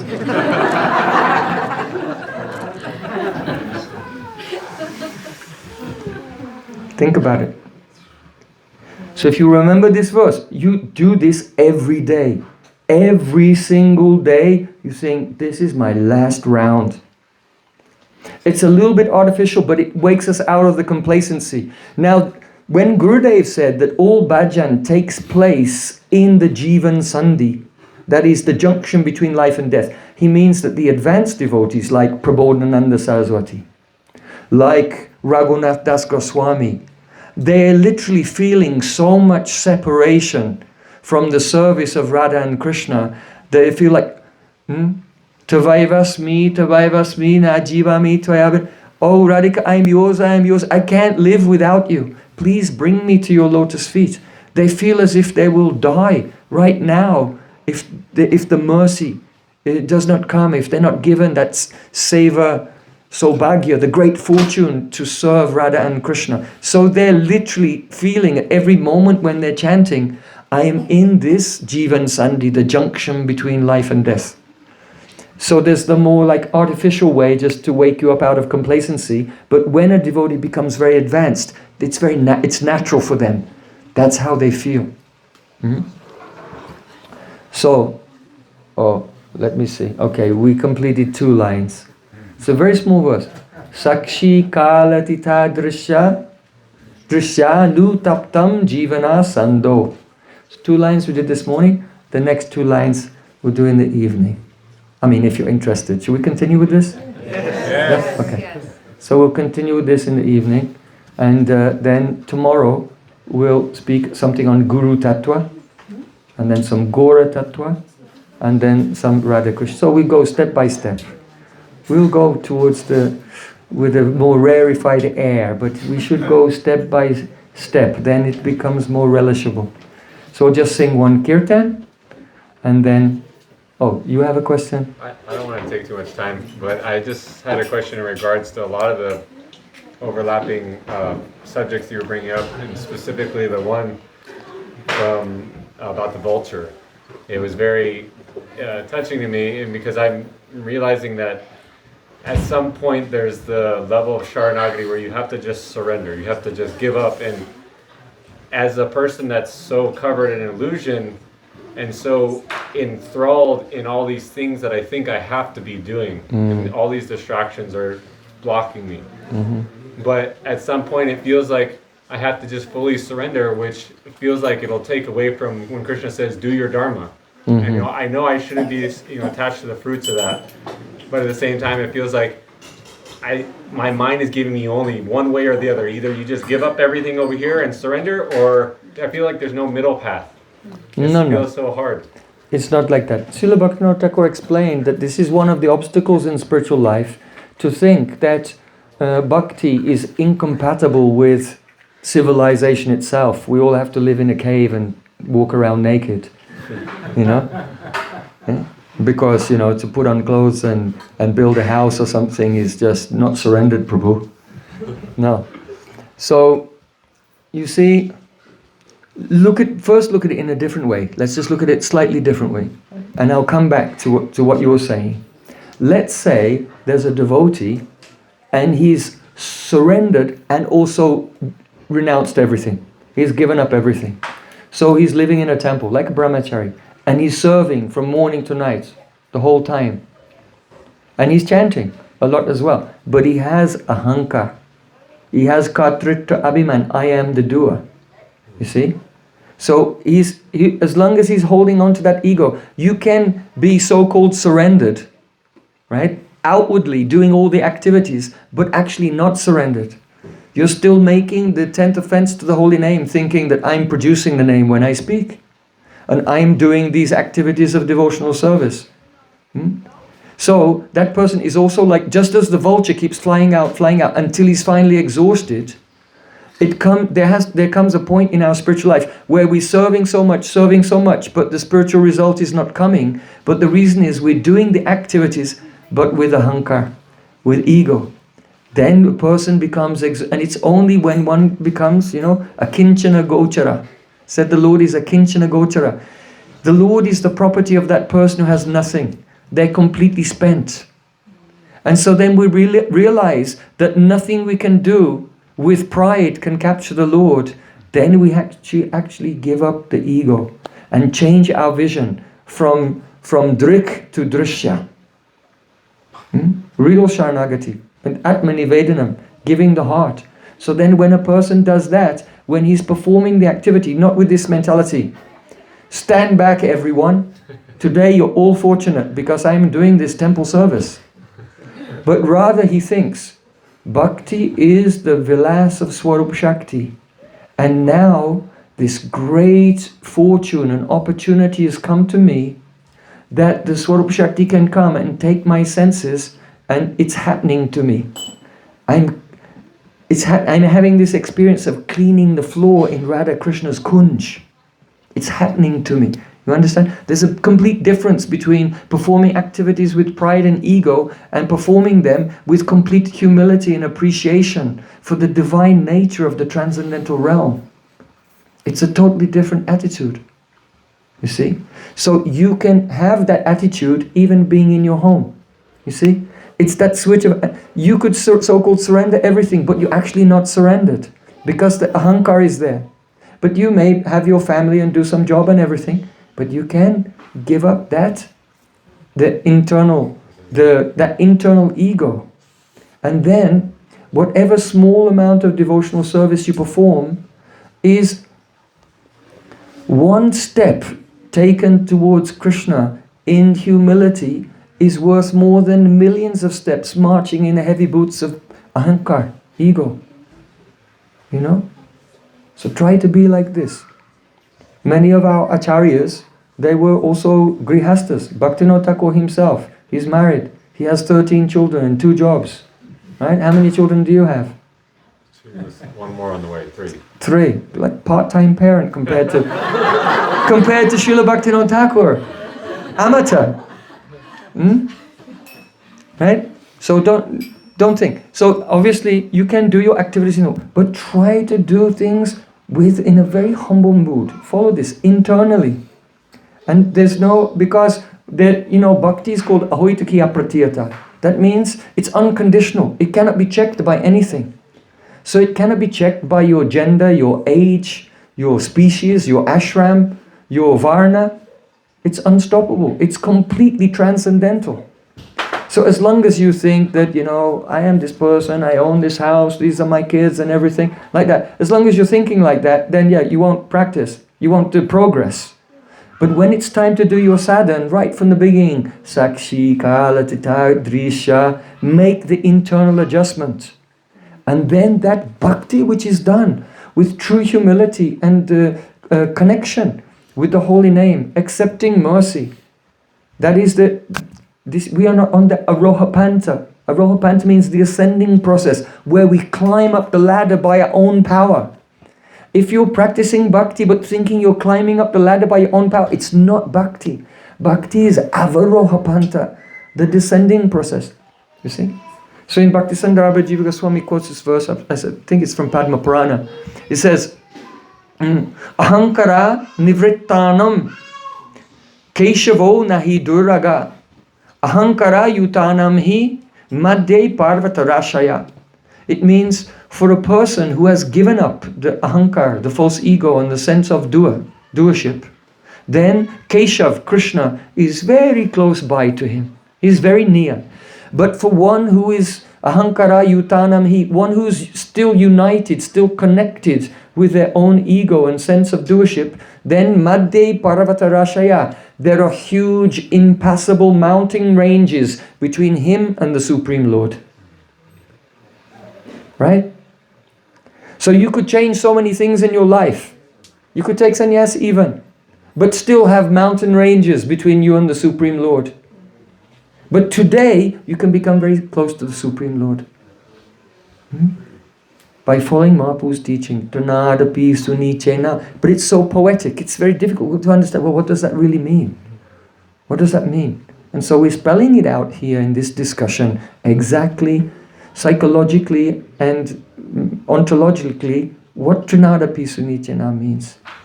And if someone will chant in the Trinadapi sunichena, Ki rupa loila nam prema upajoy tarash lakshan slok suno swarup Brahman. Right, Mahaprabhu said, let me tell you the way in which the symptoms that you should have, that if you chant the holy name in this way, Prem will come.